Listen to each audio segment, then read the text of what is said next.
జిమ్కి వెళ్ళే వాళ్ళకి లేదా ఫిజికల్ యాక్టివిటీ చేయాలని మొదలుపెట్టే వాళ్ళకి లేదా ఏదైనా సరే కొత్త ప్రొసీజర్ని స్టార్ట్ చేయాలనుకునే వాళ్ళకి నా సూచన ఏంటి అంటే నెమ్మదిగా స్టార్ట్ చేయండి.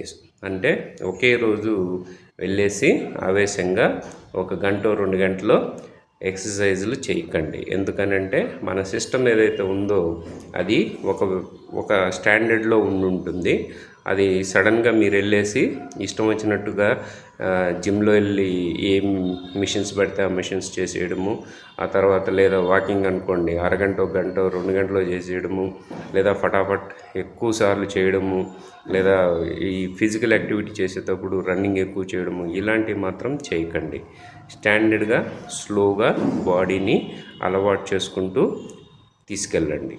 నిదానంగా పెంచుకుంటూ పోతే బాడీ అలవాటు అవుతూ ఉంటుంది. అలవాటు అయ్యే కొద్దీ బాగుంటుంది.